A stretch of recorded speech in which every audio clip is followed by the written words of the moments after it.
Betting భూతం social media అందుబాటులోకి వచ్చిన తర్వాత ఎంతోమంది యూట్యూబ్ స్టార్ట్ చేసి భారీ పాపులారిటీ సొంతం చేసుకుంటున్నారు.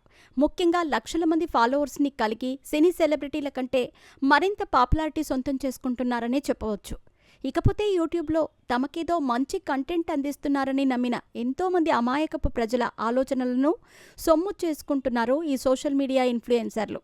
ఇకపోతే యూట్యూబ్ ద్వారా ఎంతో పాపులారిటీ కలిగి ఉన్నవారు సొంత లాభాన్ని పొందటానికి బెట్టింగ్ యాప్ కంపెనీలతో చేతులు కలిపి అలా సోషల్ మీడియా ద్వారా బెట్టింగ్ యాప్లను ప్రమోట్ చేస్తూ భారీగా డబ్బు సంపాదిస్తున్నారు. ప్రజలు ఏమైపోయినా మాకు సంబంధం లేదు అన్నట్టుగా భావిస్తూ ప్రజల ప్రాణాలతో చెలగాటమాడుతున్నారు. బెట్టింగ్ యాప్ అనేది ఒక అడిక్ట్ యాప్. దీని ఊబిలో పడ్డారంటే బయటకు రావటం కష్టం. గేమ్స్ పేరిట మొదట ఇంట్రెస్ట్ చూపి ఆ తర్వాత డబ్బులొస్తాయని ఆశ చూపి లక్షల రూపాయలు ఈ బెట్టింగ్లో పెట్టి మొత్తం కోల్పోతున్నారు. ఇక చివరికి చేసేదేమీ లేక ఇంట్లో భార్య లేదా తల్లి నగలమ్మి ఆ బెట్టింగ్ యాప్లో డబ్బు పెట్టిన వారున్నారు. మరికొంతమంది ఆస్తులు కూడా అమ్ముకున్న వారున్నారు. ఇక అప్పులు చేసి బెట్టింగ్ యాప్లో డబ్బులు పోసిన వారు కూడా ఉన్నారు.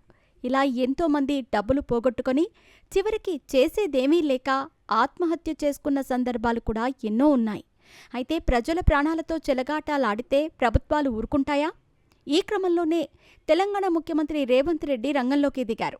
ఐఏఎస్ వీసీ సజ్జనార్ ఆధ్వర్యంలో మొత్తం 74 మందిని బయటకు తీశారు. ఇక సోషల్ మీడియా ద్వారా బెట్టింగ్ యాప్లను ప్రమోట్ చేస్తూ ప్రజల ప్రాణాలతో చెలగాటమాడుతూ కోట్ల రూపాయలను వెనకేసుకుంటున్న వారిని ఒక్కొక్కరిగా ఏరుతూ అరెస్టు చేస్తున్నారు. ఈ నేపథ్యంలోనే నాని అనే ఓ యూట్యూబర్ను పోలీసులు అరెస్టు చేయగా ఇప్పుడు సన్నీ యాదవ్ అనే మరో యూట్యూబర్ కోసం వెతుకులాడుతున్నారు.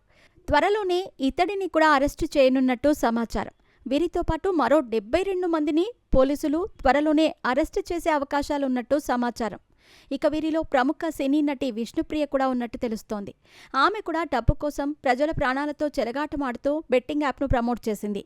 ఈమెను నమ్మి అందులో డబ్బు పెట్టిన వారు మోసపోయినా ఆశ్చర్యపోవాల్సిన అవసరం లేదు.